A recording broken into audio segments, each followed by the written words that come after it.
harga diri. Waqala Nabi sallallahu alaihi wasallam, radiya yarda, irda bima qasama Allah laka takun aghnan nas. Nah, ini ada sebuah riwayat juga. Ini ada di riwayat Imam Tirmizi, semakna dengannya. Ridolah terhadap yang Allah berikan bagimu, engkau akan merasa menjadi orang yang paling berkecukupan di antara manusia.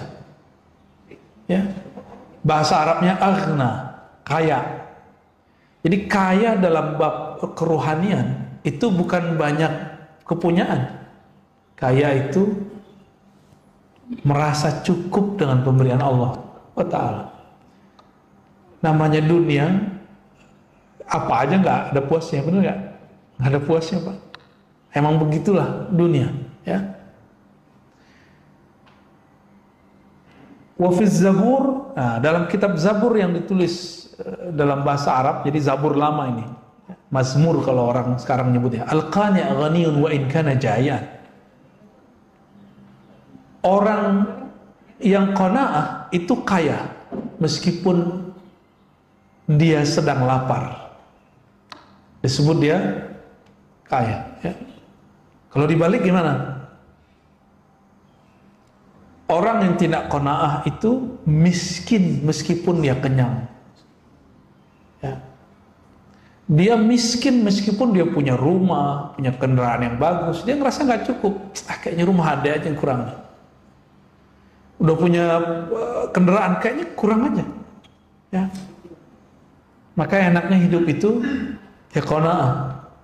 Nah, qanaah itu merasa cukup, dan pasti Allah cukupkan, ya. Mau kan dicukupkan ketika kita butuh, kita memerlukan apa, dicukupkan, ya. Mau kan? Iya. Pas-pas, bukan pas-pas, sebab dikasih itu cukup namanya itu. Syuruk, ya. Ya. Ditahan aja syuruknya, Pak, ya. Ngaji lebih afdal daripada sholat 2 rakaat, ya. Nggak percaya Bapak meninggal. Ada orang yang tidak faham, gurunya masih mengajarkan 1, 2, 3 bab ilmu. Dia baru dapat hadis kemarin. Hadisnya nggak tahu dia kalau kualitasnya tidak sampai derajat sahih. Bahwa kalau terbit matahari, maka sholat 2 rakaat sama dengan pahala haji umroh. Itu kan pahala. Lebih tinggi pahala atau ilmu? Ilmu. Lolos nih, ya. Kayaknya ada yang mau sholat kayaknya. Gak apa-apa, saya nggak ngelarang juga antum mau sholat. Cuma aneh mau tanya, pilih emas atau batu? Ya. Ada juga beberapa, saya ketika keluar kota masih ada 1, 2. Kalau dulu kita di masjid-masjid besar di Bintaro, masih begitu. Coba, kalau semuanya berpikir begitu, kita ngomong sendiri, Pak. Ya, dia nggak paham bahwa ada 1 bab di dalam hadis. Ibnu Majah meriwayatkan bahwa engkau belajar 1 baban minal ilmi itu afdal min 1000 rakaatin. Lebih afdal daripada 1000 rakaat. Kenapa? Kalau ente sholat sendiri, belum tentu khusyuk. Itu sifat Allah. Orang yang belajar 1 ilmu, dia sedang bersama Allah Subhanahu wa Ta'ala. Bersama yang ente sembah lagi sholat itu. Ya, kita 2 jam mengaji ilmu, 1 jam. Itu udah berapa lama kita bersama Allah itu. Di alam sana hitungannya banyak. Gitu. Dengerin 5 menit aja 1 hadis, dahsyat. Lebih afdal daripada 50 jam kita sholat. Nah, jadi ibadah itu jangan pakai nafsu. Ibadah itu pakai ilmu.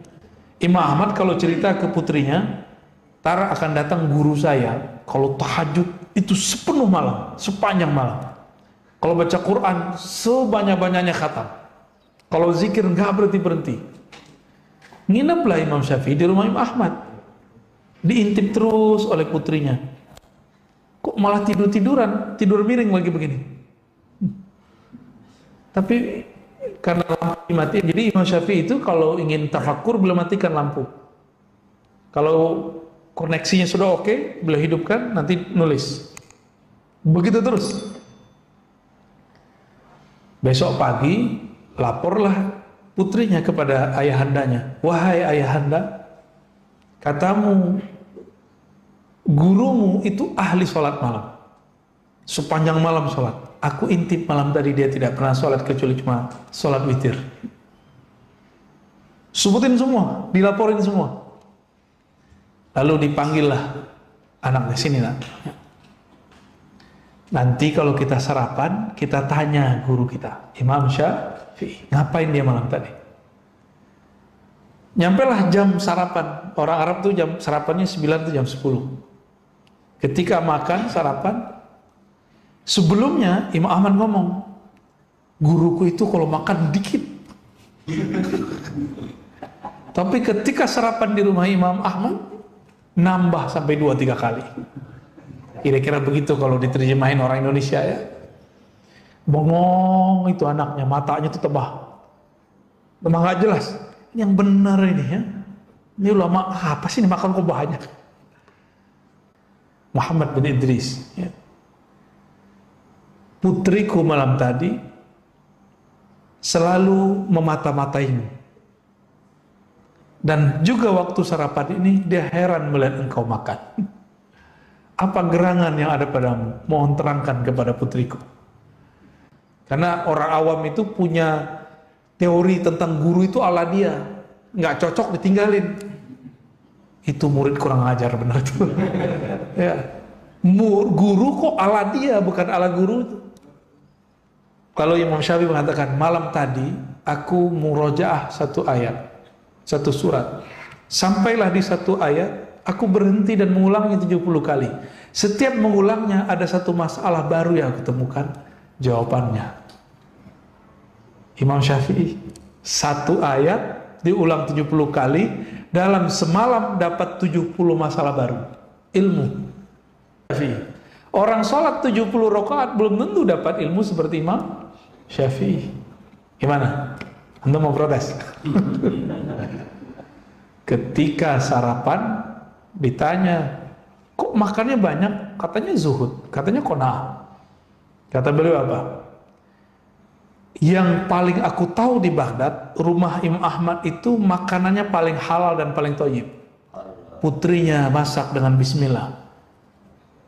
Kepala rumah tangganya mencari dengan halal. Maka aku tidak mau menyisakan diriku untuk mengambil berkah dari rumah penuh berkah. Wah, kayaknya di modus makan banyak nih.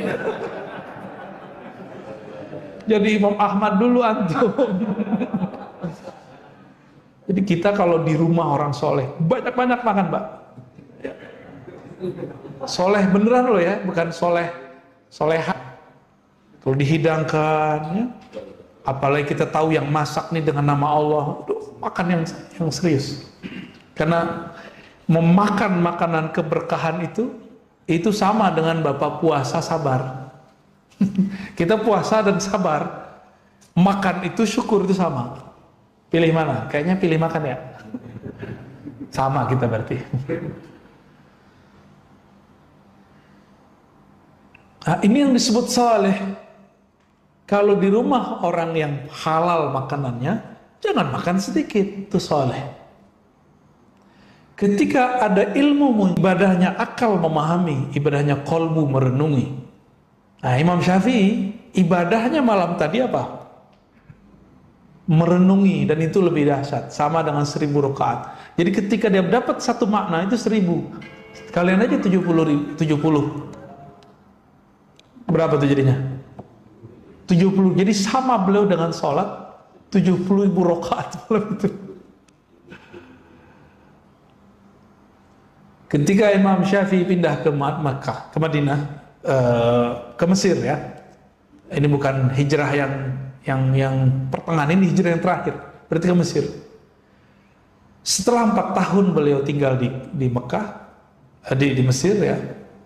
Apa yang terjadi? Beliau sudah mau sekarat. Tiba-tiba putrinya nangis. Mau ditinggal ayahandanya. takut ditinggal ayahnya. Siapa yang jamin hidupnya di masa depan? Apa tanggapan Imam Syafi'i? Ya, wahai putriku, ini rumah aku sudah khatamkan 4.000 kali Quran. Beliau baru tinggal di sana 4 tahun. Berarti setahun Bapak hitung aja sendiri, Pak, saya nggak ngerti gimana cara khatamnya itu. Itu matematika Imam Syafi'i itu. Karena beliau mengikuti mazhabnya Sayyidina Utsman, sehari bisa khatam 8 kali. Sayyidina Utsman sehari 8 kali. Saya belum bisa ngejar itu. Tapi saya punya santri, sudah ada yang bisa 10 kali sehari. Tapi nggak tahu cara dia baca. Cara bacanya itu bagi dia sudah 2 ayat. Bagi kita belum ya. Baik, Imam Syafi'i mengatakan apa tadi? Apa yang engkau khawatirkan? Ini rumah sudah diberkahi khataman 4.000 kali khatam. Ini kata-kata Imam Syafi'i. Itulah sekarang yang jadi kota Kairo itu ya. Tempat beliau dulu baca Quran.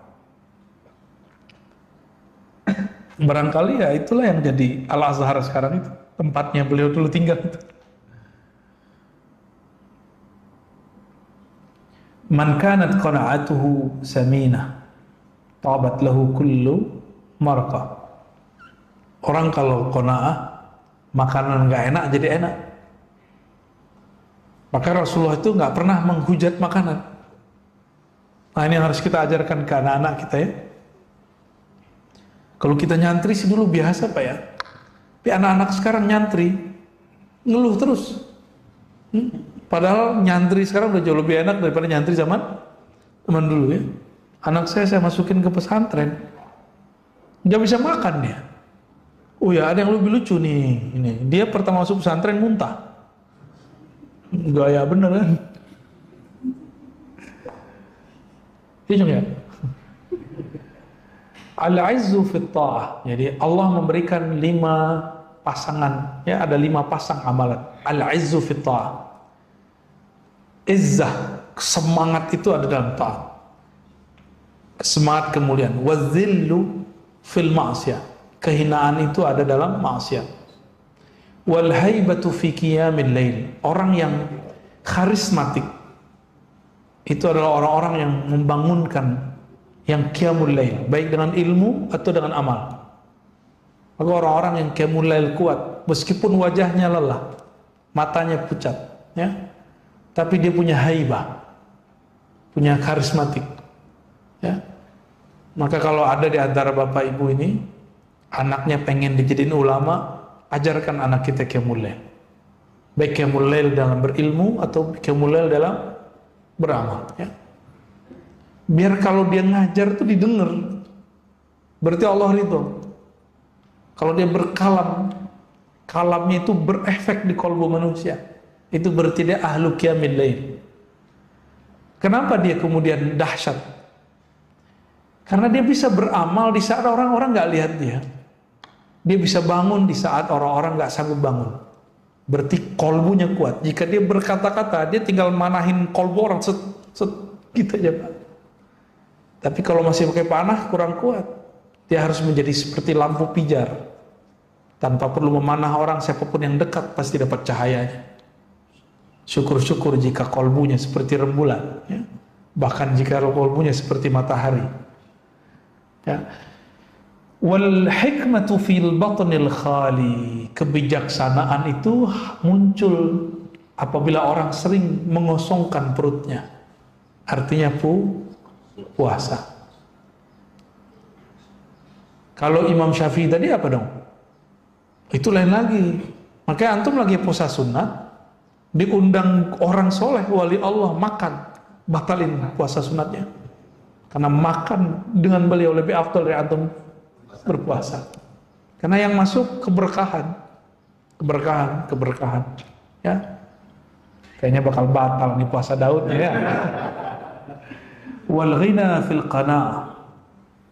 Dan kekayaan itu hanya ada pada orang-orang yang qanaah. Tidak ada pada orang yang banyak duit, ya. Bapak survei aja orang banyak duit kan sudah punya teman banyak nih. Ya. nggak akan merasa kaya dia. Man qana'a istaraha min asy-syughul wastatala 'alal kull. Orang yang qanaah dia akad mau bahagia, qanaah. Ya. Man nazarat ainahu ila ma fi aidin nas tala huznu. Siapa yang masih senang melirik kepunyaan orang, rumah orang, mobil orang, apanya orang lah. Huzun, apa arti huzun? Kesedihannya. Bawaannya sedih aja, kok saya begini, kok saya begitu. Ya. Saya masih ingat dulu waktu masih mahasiswa, kalau ngeliat ada petakan kosong, coba kalau aku tinggal di situ nggak bayar gitu, Pak. Udah nggak sama nggak? Sama kita ya. Waktu dulu masih mahasiswa. Sekarang udah ngeliat petakan kosong, nggak minat. Minatnya rumah gede yang kosong. Kalau ngeliat rumah gede yang kosong, ya Allah, ngapain ini orang kok tinggalin rumahnya? Kasih buat saya aja, gitu kan? Sekarang begitu. Nah, ini Ustadz juga diuji, Pak. Ustadz itu ujiannya ngeliat tanah kosong. Serius? Kayaknya pengen bangun terus ya. Pengen bangun pesantren kan modus itu. Donasi. Ada nasinya ya. Ini hati-hati. Kalau para dai tanya kolbunya, ini nafsumu atau kolbumu? Gitu. Ya. Kita pengen bangun. Ini nafsu kita atau emang manhaj yang diturunkan guru kita? Saya ketemu ada ajengan di Jawa Barat. Kata gurunya, kamu kalau punya pesantren harus ada pembangunan lahir batin. Jadi walaupun nggak ada apa-apa, harus ada apa kek yang ente sedang bangun. Itu ijazah dari gurunya. Ijazah dari gurunya. Untuk apa? Orang kalau ada yang membangun berarti dia ada usaha untuk mengumpulkan dana. Dan saya tanya, kamu terima dana dari pemerintah Pak? Enggak. Dari partai? Enggak. Terus dari mana? Ada aja. Gitu. Jadi dia nggak ngantungin hatinya kepada makhluk. Itu boleh. Itu nggak apa-apa. Ini tanah yang di sini belum selesai dibangun, udah pengen bebasin tanah yang sampingnya lagi. Ustaz. Ya, nafsu saya maksudnya. Itu nafsu saya, Pak. Makanya ujian saya waktu beberapa tahun kemarin adalah melepas apa yang saya imajinasikan bakal jadi pusat pesantren. Kita lepasin. Talak tanah, Pak. Setelah kita talak tanah, barulah kemudian rasa berat di pikiran itu berkurang. Saya jadi bisa fokus ngajar, bisa bebas keluar-keluar kemana-mana. Ya. Habis itu tanah yang nyari kita. Oh benarlah kata Nabi dari hadis Imam Ahmad, hadis Imam Tirmizi. Siapa yang himmahnya dunia, maka Allah jadikan pikirannya bercabang. Dan dia hanya dapat apa yang menjadi hak dia. Tapi sebaliknya, jika himmahnya akhirat, dunia datang. Dunia datang, dia seperti magnet. Nah, dunia itu datang ngejar dia, bukan dia ngejar dunia. Pilih mana, Pak? Ini teorinya doang yang mudah nih. Cobain aja sendiri, kuat. Madamal iqab fi matarihi fala tusammu ilaihi himmatus sayad. Ini enggak perlu ya. Nah, maka jamaah yang dimuliakan Allah, qanaah itu sederhana, terima apa adanya, ridho dengan yang diberikan oleh Sang Maha Kekasih. Mulailah qanaah dalam hidup, mulai di rumah nggak menghujat makanan istri, ya, itu latihannya seperti itu. Praktekkan itu ke anak-anak kita, semoga anak-anak kita ikut qanaah. Amin ya rabbal alamin. Maka keluarga itu akan jadi keluarga yang mubarak, keluarga yang penuh keberkahan dari Allah Subhanahu wa taala, ya. Wallahu a'lam bishawab. Gimana, Pak? Saya ada pertanyaan. Ya. Dari Sorong, Papua Barat. Masya Allah. Udah jam berapa tuh? Assalamualaikum warahmatullahi wabarakatuh. Waalaikumsalam. Apakah qanaah bisa datang dengan sendirinya atau bagaimana cara mendapatkannya jazakumullah? Qanaah itu ilmu. Ilmu yang dipelajari. Ilmu ini sifat, akan menjadi sifat, karakter di badan. Jika kita ingin sabar, bergaullah dengan orang sabar. Lihat cara dia menghadapi sesuatu gitu. Maka berkatalah para imam kita, man la yara muflihan la yuflih. Orang yang tidak pernah melihat orang sukses tidak akan pernah tahu cara sukses. Orang yang tidak pernah melihat orang qanaah, maka bergaullah dengan orang-orang yang qanaah. Kadang-kadang yang qanaah itu belum tentu ustaz. Ya. Ada ustaz nggak qanaah banyak, Pak. Masalah honor. Serius. Ya. Saya dapat kabar di satu wilayah di Kalimantan. Jamaah di situ minta jam subuh yang tidak ada dalam schedule. Satu titik dia takar segitu ya. Kalau enggak saya nggak mau. Sampai begitu. Qanaah nggak tuh? Kalau yang dia dai itu tahu tugasnya kan menyeru orang kepada Allah, ya. Maka dia nggak hitung-hitungan lah masalah itu. Allah itu kalau ngasih itu misterius, Pak. Di sini dikit, di sana banyak, gitu. Kalau di situ banyak, pasti di sini dikit. Jangan pengen banyak. Bener nggak? Malam aja ada siang, siang aja ada malam, gitu. Mataharinya terbit dan terbenam, masa rezeki kita maunya terbit terus nggak mau terbenam? Ya, nggak usah khawatir juga, terbenam kan nggak lama juga, ntar juga terbit lagi, begitu terus, biasa aja. Ya, jadi saya kalau nggak datang ke sini bukan masalah honor ya, masalah Harun ya. Antum jangan suzon tadi, itu karena tugas guru tadi. Nggak ada harusan, saya nggak ada pikiran dengan masalah itu. Bahkan saya nggak tahu menau itu, jarang. Kecuali bensinnya habis tengah jalan, dompet ketinggalan, baru buka amplop, baru ketahuan kasih ke segitu. Alih sarjana ngasihnya segitu, baru ketahuan kadang ya. Jadi caranya berguru kepada orang yang qanaah, berguru kepada orang qanaah. Maka kami itu dulu dilatih oleh guru-guru, nggak boleh makan daging, nggak boleh makan ayam, nggak boleh makan yang bernyawa lah. Belajar qanaah. Jadi kita kalau lihat terong, imajinasi nikmat juga jadinya ya. Ntar lihat ada tempe, saya ganti. Ini adalah roti. Kita ganti aja switch. Lagi pengen saya kan suka makan ikan-ikannya kecil-kecil itu, teri, tapi teri yang enak ya. Bukan yang asin-asin. Dulu waktu kecil. Lagi nggak dapet, udah buncis. Jadi kalau makan buncis imajinasinya teri.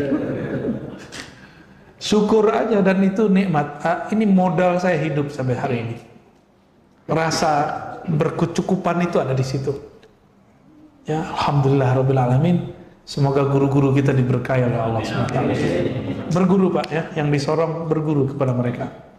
Maka jangan ngendon aja di rumah, sesekali safar, sekali rihlah, sesekali ikut khurud sama tabligh, ya biar tahu rasanya. Sekali kholwat dengan para ya lihat akhlak dia yang ngomong sesat itu, berakhlak dia. Agama ini agama akhlak, bukan agama ngomong hukum. Hukum itu nomor sekian. Nabi utamakan akhlak. Hukum ngencingin masjid apa? Bahasa kasar tuh, haram nggak? Tapi ganggu orang lagi kencing di masjid nggak boleh juga. Sahabat Nabi udah bawa pentungan memukul orang Badui yang kencing di masjid. Apa kata Nabi?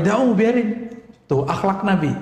Masjidnya dikotorin, orang ya Allah buang air kecil di situ. Itu selangnya kemana-mana ntar. Nabi pakai akhlak dan itu hujah terkuat. Jadi akhlak itu hujah terbaik. Hujah terbaik bukan antum menyebutkan hadis riwayat Bukhari nomor sekian. Enggak. Itu bisa dikalahkan. Ya. Surah Al-Baqarah ayat sekian. Itu bisa dijelaskan. Itu kan penafsiran kamu. Belum tentu penafsiran aslinya begitu. Bisa begitu. Tapi kalau pakai akhlak, siapa yang bisa tolak? Ya, Al-Quran turunnya ke kolbu. Akhlak dasarnya kolbu. Berarti yang benar-benar punya hujah Quran siapa? Orang yang berakhlak, karena dia bekerja dengan kolbu. Jadi ini agama kita.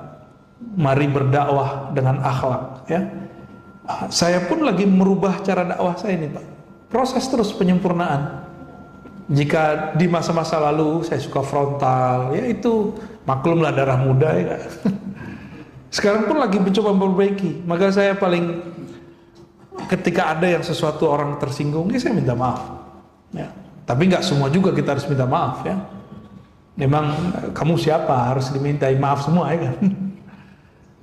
Hal yang pantas kita mintain, kita minta maaf. Yang bikin fitnah, yang bikin kacau, kalau saya jadi asbab orang bertengkar, maka saya minta maaf. Kalau cuma beda paham, nggak perlu minta maaf. Sunnatullah kita harus berbeda, ya. Khalas, ada lagi? Satu lagi Ustaz, dari jamaah masjid di sini.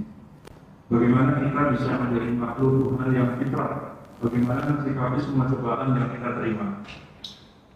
Kayaknya hidup susah amat sih yang nanya. Emang nggak pernah menikmati hidup apa?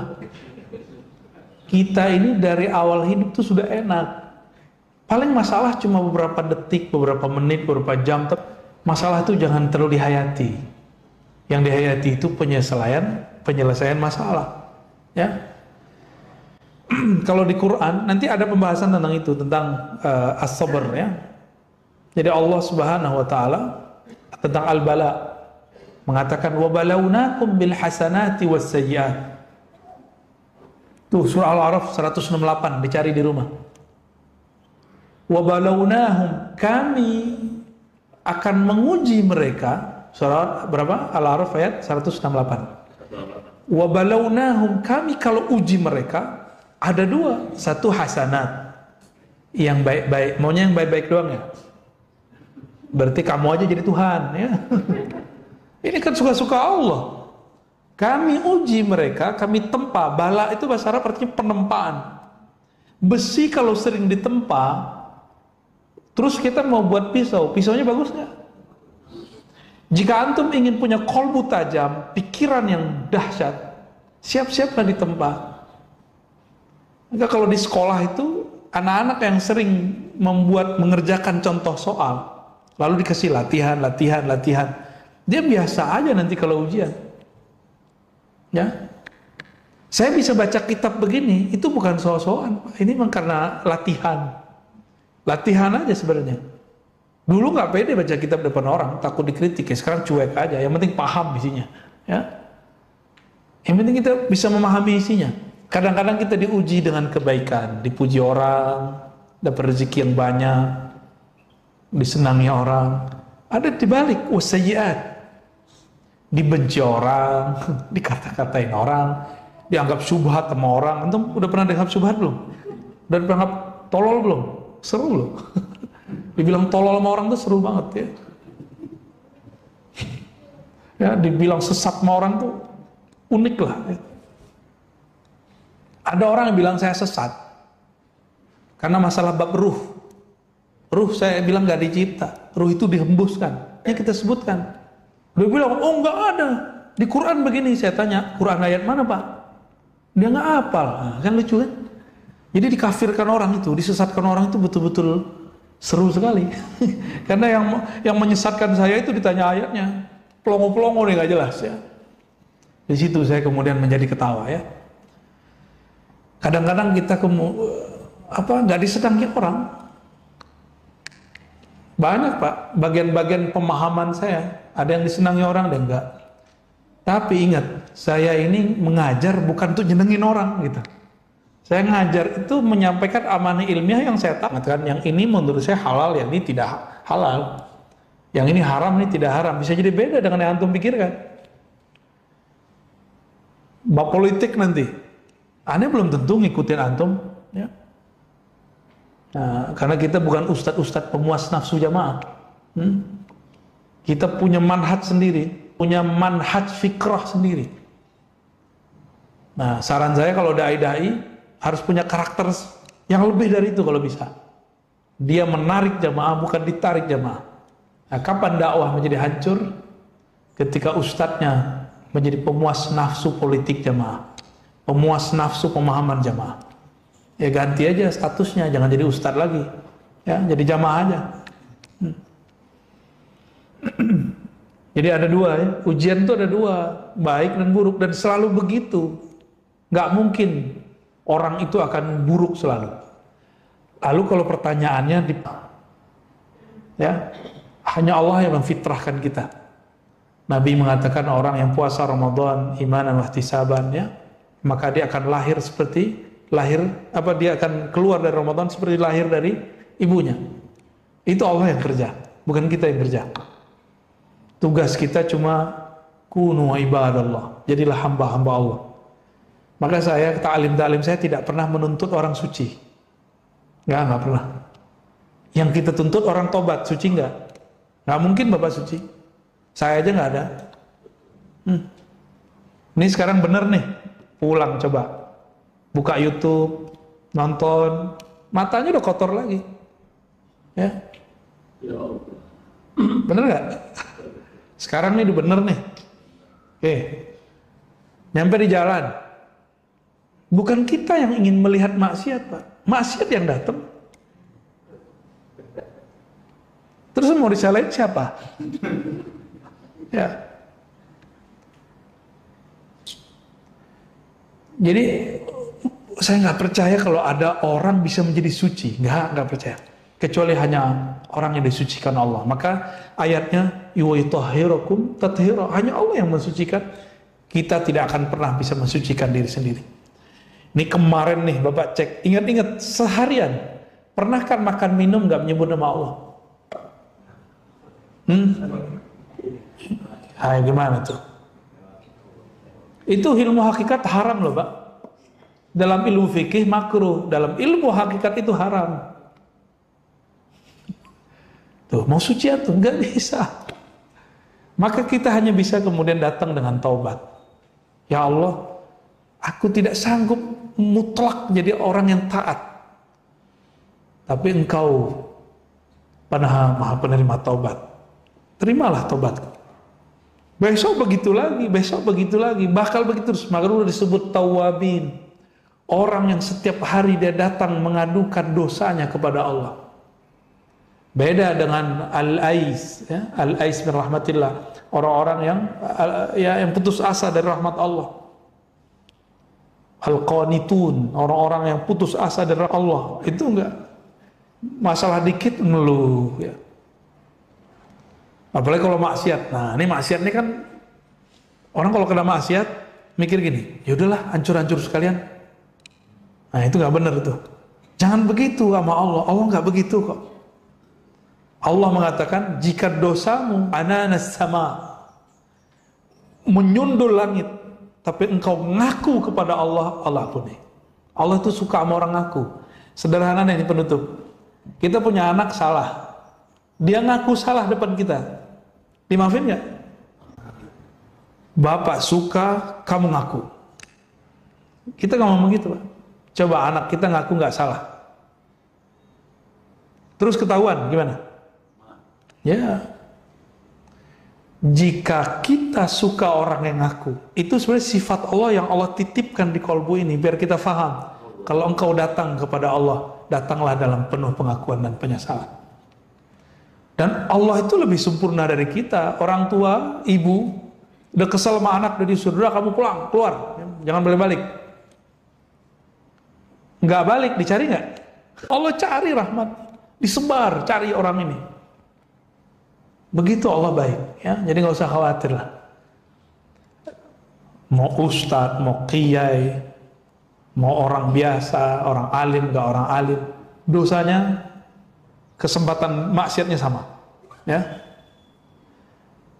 Maka beruntunglah orang yang mengaku salah dan tidak suci. Itulah orang-orang yang Allah cintai. Innallaha yuhibbut tawwabin. Sesungguhnya Allah cinta kepada orang-orang yang menyesali maksiatnya, taubat kepada Rabbnya. Allahumma ja'alna minat tawwabin. Warzuqnal qanaah. Ya Allah, berikan kami rasa penyesalan, rasa mengaku di hadapan-Mu, dan berikan kami, hiasi kalbu kami ya Allah dengan sifat qanaah, ridha dengan pemberian-Mu. Sedikitnya menjadi banyak, banyaknya penuh keberkahan. Warhamna warham walidina. Ya Allah, rahmati kami, rahmati guru-guru kami, rahmati orang tua kami, rahmati siapapun yang hadir pada manapun mereka, di belahan bumi maupun mereka. Allah mastur auratina wa iyyahu. Ya Allah, tutup aib kami dan aib mereka di sisi Engkau ya Allah. Jangan hanya di sisi makhluk-Mu ya Allah, karena Engkau maha mengetahui semua aib kami ya Allah. Jika Engkau telah menutup aib kami, tentu tertutup juga dari manusia ya Allah. Allahumma zayyinna bijamalika wa jalalik. Ya Allah, hiasilah diri kami dengan keindahan sifat-sifat, dengan keindahan nama-nama-Mu ya Rabb. Waffiqna wa ahlana wa zuriyatina li ta'atik. Ya Allah, beri hidayah kami, anak keturunan kami, pasangan-pasangan taat kepada Engkau, untuk mengenal Engkau sampai kami wafat. Rabbana atina fid dunya hasanah wa fil akhirati hasanah wa qina adzabannar. Sallallahu ala sayyidina Muhammad. Alhamdulillah rabbil alamin. Mohon izin karena masih pakai masker kan, jadi kita